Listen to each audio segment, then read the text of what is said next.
Hello everyone. So I'm going to answer another question which is asked by Ven. My name is Sharad. I'm CEO and co-founder of Catapult Classes. Pass out of IFT Delhi, 6 times 99 plus percentile और ये मेरे पिछले 4 attempts में CAT की जो percentile है वो है. This question is of DILR and we are answering it in another series. You ask, we answer. Question क्या है?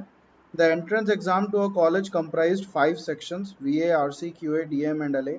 Any student who attempts the exam has to spend exactly 30 minutes on each section and has to finish a section before he can start the next section. There are no breaks during the exam and the entire exam lasts for exactly 2.5 hours. तो 5 section है, हर section 30 minutes का, that means total 2.5 hours हो गए. However, before the start of the exam, each student chooses the order in which he wants to attempt the 5 sections. 3 students, Ankit, Pavan, and Kiran, attempted this exam in the same venue. All the students started the exam at the same time. Lalit, who was the invigilator at the venue, observed the following during the exam. तो before we go there हम एक grid बना लेते हैं. अंकित, round 1, 2, 3, 4 and 5. Round है या मतलब slots हैं. अंकित हो गया, पवन हो गया और किरण. ये तीनों हो गए हमारे पास. अब क्या कह रहा है ये? At any point of time during the exam, no two students were attempting the same section. यानी कि हर कॉलम में तीनों वैल्यूज डिफरेंट होनी चाहिए. पवन started the QA section exactly 30 minutes after Kiran started the QA section. तो इसका मतलब QA जब किरण कर रही होगी उसके बाद पवन इमीडिएटली बाद पवन स्टार्ट करेगा, कुछ ऐसा होगा. अंकित finished the RC section before he finished the VA section. तो अंकित के केस में RC पहले होगा फिर VA होगा. While Kiran started the VA section after the other two students finished the DM section. तो other two students यानी कि 1 और 2 दो कॉलम में DM आ जाएगा, यानी कि अंकित एक में DM कर लेगा, पवन एक में DM कर लेगा. मैक्सिमम मतलब एट द अर्लीस्ट सबसे पहले अगर किरण को VA करना है तो वो स्लॉट नंबर 3 में VA शुरू कर सकती है. और क्या दिया हुआ है? No student started the LA section after completing the DM section. इसका मतलब है DM के जस्ट बाद LA नहीं शुरू करना है. Ankit started the QA section 30 minutes after Kiran finished the VA section. यानी कि किरण का VA खत्म हो गया, उसके बाद एक स्लॉट खाली गया और फिर अंकित ने QA किया. अगर ये अंकित है और ये किरण है तो इस तरीके से इनका ग्रेड अरेंजमेंट होगा. VA, फिर VA खत्म होने के 30 मिनट्स के बाद, after Kiran finished the VA section, उसके 30 मिनट्स के बाद.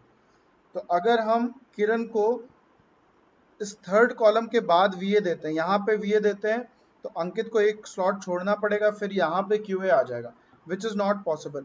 तो किरण के लिए यही ऑप्शन पॉसिबल है, तो यहाँ पे हम VA लिख लेते हैं और अंकित का यहाँ पे QA आ गया. फर्स्ट केस में हम यहाँ पे अंकित को DM दे देते हैं और पवन को यहाँ पे DM दे देते हैं.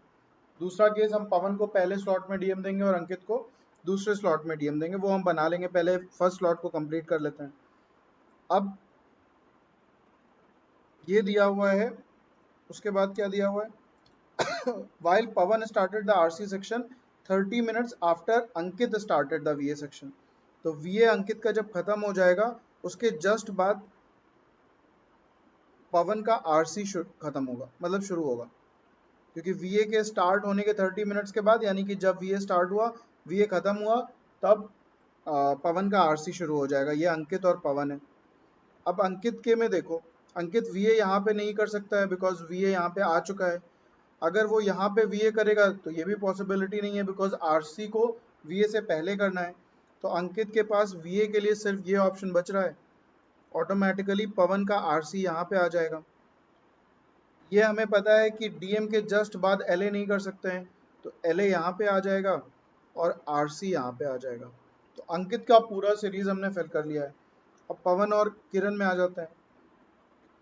किरण और पवन का QA का ये है, तो यहाँ पे किरण QA नहीं कर सकती है बिकॉज ये वाला स्लॉट DM से भरा हुआ है. यहाँ पे QA करेगी तो यहाँ पे QA आ जाएगा पवन का. अगर यहाँ पे किरण क्यूए करती है तो यहाँ पे पहले से आरसी फील्ड है, तो एक ही पॉसिबिलिटी बच रही है कि किरण यहाँ पे क्यूए कर ले और पवन यहाँ पे क्यूए कर ले। अब पवन को क्या क्या फिल करना है, वीए फिल करना है और एलए फिल करना है। यहाँ पे वीए आ चुका है तो इसमें वीए नहीं आएगा, तो यहाँ पे एलए आ जाएगा और यहाँ पे वीए आ जाएगा। अब किरण पे आ जाते हैं।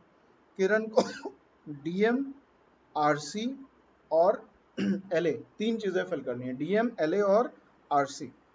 ठीक है, यहाँ पे डीएम आ चुका है, यहाँ पे एलए और वीए आ चुका है, यहाँ पे आरसी आ चुका है। अगर डीएम यहाँ पे फिल नहीं हो सकता है तो डीएम इन दोनों जगहों में से कहीं पे भी फिल होगा। अगर हम डीएम को यहाँ पे फिल कर दें तो एलए यहाँ पे भी नहीं आ सकता है, एलए यहाँ पे आ सकता है और आरसी यहाँ पे आ सकता है, दैट इज वैलिड। अगर हम डीएम को यहाँ पे फिल कर दें तो ना यहाँ पे एलए आ सकता है और ना आरसी आ सकता है। इसका मतलब DM can not be in fourth slot और डीएम को फिफ्थ स्लॉट में ही आना पड़ेगा। अब एलए यहाँ पे नहीं आ सकता है तो यहाँ पे आरसी आ गया और यहाँ पे एलए आ गया। तो ये हमारी कंप्लीट ग्रिड हो गई। It's a classic sudoku based DILR. Second scenario देखते हैं। यहाँ पे डीएम कर देते हैं और यहाँ पे डीएम कर देते हैं, वीए एज इट इज रहेगा, क्यूए एज इट इज रहेगा। अब अंकित से ही शुरू करते हैं। आरसी पहले आना चाहिए वीए के और फिर वीए और आरसी का इस तरीके से क्रॉस हमें देखना है। तो वीए यहाँ पे नहीं आ सकता है, वीए यहाँ पे नहीं आ सकता है, सो वीए के लिए भी स्लॉट यही फिक्स रहेगा। सो वीए विल बी हियर, पवन की आरसी यहाँ पे। डीएम के जस्ट बाद एलए नहीं आ सकता है, so LA has to be here and RC here. तो अंकित पूरा हमारा फिल हो गया। ब्लू वाला कलर से देखते रहना ध्यान से। अब अगर हम पवन को देखें तो पवन को क्यूए फिल करना है किरण के साथ। अब अगर यहाँ पे क्यूए आएगा तो यहाँ पे पहले से आरसी है, यहाँ पे क्यूए आ नहीं सकता। यहाँ पे क्यूए आएगा तो डीएम, यहाँ पे क्यूए आ सकता है, यहाँ पे क्यूए आएगा तो यहाँ पे भी क्यूए आ सकता है। ये दोनों स्लॉट किरण के क्यूए के लिए वैलिड है। अब पवन के ऑर्डर को देख लेते हैं। पवन को क्यूए, एलए और वीए फिल करना है। वीए यहाँ पे नहीं फिल कर सकता है, वीए यहाँ पे नहीं फिल कर सकता, यहाँ पे आ चुका है। तो वीए के लिए सिर्फ एक स्लॉट बच रहा है, which is this. Now Kiran can not have QA here, तो किरण के लिए क्यूए का एक ही स्लॉट बच रहा है, विच इज दिस वन। और पवन का ऑटोमेटिकली ये आ जाता है। अब पवन को क्या फिल करना रह गया, एलए फिल करना रह गया है। डीएम, वीए, क्यूए, आरसी हो गया, एलए यहीं पे फिल हो जाएगा, एलए यहाँ पे। अब किरण में आते हैं। किरण को डीएम फिल करना है, एलए फिल करना है और आरसी फिल करना है। ना यहाँ पे डीएम और एलए आ चुका है तो सिर्फ और सिर्फ एक ही ऑप्शन बच रहा है, दैट इज आरसी। इन दोनों स्लॉट में देखें तो यहाँ पे एलए आ चुका है तो यहाँ पे एलए आ नहीं सकता है, तो यहाँ पे हम क्या फिल करेंगे, डीएम। बट अब हम यहाँ पे भी एलए नहीं फिल कर सकते हैं बिकॉज डीएम के जस्ट बाद एलए नहीं आ सकता है। इसका मतलब जो ये ब्लू वाला हमने लिया था, this is not a valid configuration. तो सिर्फ और सिर्फ ग्रीन वाला हमारा वैलिड होगा, तो आंसर हम ग्रीन वाले को देख के फिल करेंगे। फटाफट देख लो। Which section was Kiran attempting while Ankit was attempting the VA section? Ankit VA कहाँ पे कर रहा है, स्लॉट 3 में, सॉरी स्लॉट 4 में, और उस टाइम पे किरण क्या कर रही है, RC। So answer is option number C. Second, which of the following section was not the last section that any of the three students attempted? तो लास्ट सेक्शन इन्होंने क्या अटेम्प्ट किया है, QA, RC और DM। तो QA, RC और DM हम नहीं लग सकते, QA और RC हो चुका है, V हमारा आंसर हो जाएगा। Third question, for how many sections can it be said that Kiran started that section before any of the other to persons started that section? तो देखो LA जब किरण ने शुरू किया तो किसी ने नहीं शुरू किया है, और जब QA शुरू किया उससे पहले QA भी किसी ने नहीं किया है, तो दो तो हो गए हमारे पास। VA अगर हम देखें तो पवन ने शुरू कर लिया है, RC देखें तो अंकित ने कर लिया है, DM देखें तो अंकित और पवन दोनों ने कर लिया है।